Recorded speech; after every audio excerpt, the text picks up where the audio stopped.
Hi everyone. For my teaching method, I chose to do a PowerPoint.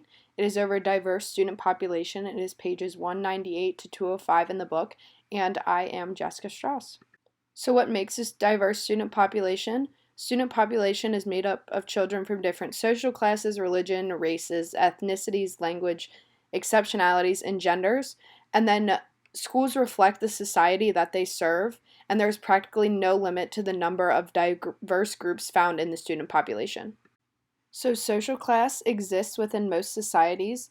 There are most societies are differences is in wealth, prestige, and power. And then there are typically five social classes: the upper class, which is 3%, the upper middle, which is 22%, the lower middle, which is 34%, the upper working, which is 28%, and then the lower working, which is 13%. And then social classes are the social stratum in which the members share similar characteristics such as income, occupation, status, and education. And then socioeconomic status. Socioeconomic status is the social and economic standing of an individual and group. This affects people's lifestyles, friendships, and patterns of behavior. And many Americans define themselves as middle class. The high income has been growing, and same with the lower class, leaving a wide gap in the middle. So, poverty, the existence of poverty affects lifestyles, patterns of association, friendships, and school achievement and attainment. In 2013, 1 in 5 children living in poverty, and children represent 24% of the population, but 32% of those in poverty.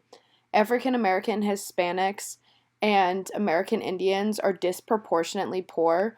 There are 11% of Caucasian children who are poor, 37% of African American children, 30% of Hispanic children, and 10% Asian. And every 2 minutes, a kid is born into poverty. This effects can be seen early in a child's development. With the lower birth rate, this is because mothers are rarely well nourished and often do not get the necessary prenatal care, inadequate child care and health care, exposure to toxins, which is like smoke or lead paint, and then food insecurity. There's also a higher risk for emotional or behavior problems, and this goes along with the inadequate health care. And then because of all this, the dropout rate is higher, and they do start behind in school with lower vocabulary because their parents read less or they don't go to preschool, and they're more likely to repeat a grade. The history of the social class started as early as the times of Plato and Aristotle. Plato envisioned a utopian society and didn't like the class system, and Aristotle acknowledged three classes: the wealthy, the middle class, and the poor, and he said that the middle class should be the ruling class. The 17th and 18th century ideals, John Locke said that there were property owners and laborers, and then Jean-Jacques Rousseau identified that the natural inequalities resulted from the social order. And then Karl Marx had a vision that there would be the birth of this classless society, and he envisioned the working class revolution. The social class achievement and attainment gap is the goal of the educational opportunity that has never fully been reached. We are focused on the gaps between white and Asian Americans, and then African Americans and Hispanic students, but there is also achievement and attainment gap between the rich and the poor, and they're equally persistent and challenging.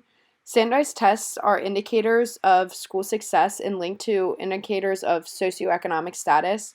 The National Assessment of Educational Progress, or the NAEP, is a series of tests mandated by Congress and administered nationally in reading, math, and science. Standardized tests are heavily debated, and there are pros and cons. Some pros are that they improve accountability, notify of success, comparison of schools, and then against is that they are biased learning styles, misleading results, they're expensive, and then if a parent has lower education, then children are more likely to have a lower score. And then in the picture on the bottom right, I am clearly not a fan of standardized testing. That was me crying after I took the ACT my senior year. Ethnic groups lead to a diverse student population. Ethnic groups are defined as subgroups of population distinguished by common cultural heritage. As on the right, there's a chart of the makeup of the U.S., and then that's the racial composition of the United States, and it shows how white non-Hispanic is primarily, and then Hispanic, and then African Americans, and then Asian Pacific Islanders, and then Native Americans being at the least. There are about 54 million Hispanics in the United States, and that makes about 17% of the population, and they are the largest and the fastest growing. The poverty rate is 23.5%, and then there's limited education and high poverty schools. There's not much English spoken in the home, and parents, 36% of parents 25 and older, have no high school degree, and then they can't help support their children in school because of that. The schools tend to be more segregated, and they're about 50% Hispanic in every school that they have. And the schools are at a disadvantage because they have less qualified teachers. On the right, you can see that the trend is getting better and there are more students in school. African Americans, there are 44.5 million African Americans living in the United States. That's about 13% of the population. The poverty rate, however, is 27.2%. And because of the high poverty rate, there's low parental education. The single parent households plays a big role, and then there are low resources. And because of all the low resources in the single parent household, there are higher high school expulsion rates, which leads to more uneducated and starts the process all over again. Asian Americans and Pacific Islanders have a relatively small population in the United States, making up about 5%. And then they are very stereotyped, and this does lead to a disadvantage. It masks the achievement that students actually reach because they're so stereotyped. There's interracial tension because they're seen as the model minority. As you can see, the Asian American Whiz Kids article in Time. And then there's unfair burdens on them because of how much they are stereotyped now in the United States. And my question is, can you think of another way that this would affect the others, or any other tensions that this could lead to? Native Americans, they are also American Indians and Alaskan Natives. This is a very diverse group of the population with over 566 tribes and about 250 languages. They make up about 2% of the population, and many children do attend public school, about 93%, and the other attend the Bureau of English Affairs, private religious schools, or that can be funded by tribal grants. 40% attend schools that were inadequate, and this leads to low education and attainment. Their schools did not make adequate progress. 29% live in poverty, and on reservations, poverty is 3% higher than the national average.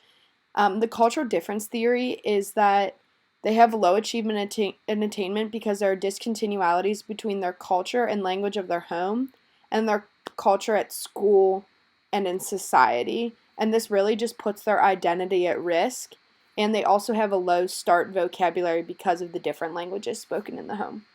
Here is the summary. It is clear that throughout this entire presentation, it is shown that socioeconomic status plays a really big role in the achievement and attainment gaps.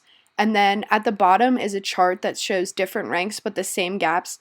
And then the schools that rank low or high on the state's achievement index all have the same racial disparities. Having a diverse student population is a good thing. Many students can learn from each other and work together. My question to everyone would be, how have you experienced the social achievement and attainment gaps, and how have the different groups played a role, and socioeconomic status also played a role in your schooling?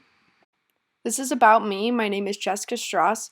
I'm a second year studying communication sciences and disorders. And if you have any questions over the entire presentation, feel free to email me. My email is in the top right corner. In the middle picture there, that's me graduating from high school. I graduated from an all-girl Catholic high school. We did have a diverse population, but I would say it was predominantly white students.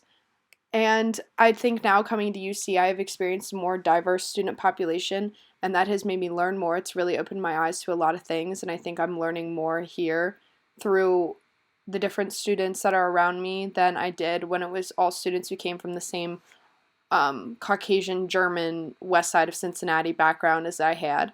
And then there are just a few pictures of me and my family. Thank you all for listening and paying attention. Again, if you have any questions, feel free to email me, or any comments. I would love to hear from everyone. Have a great day. Have a great rest of the semester. And I hope everyone's staying happy and healthy.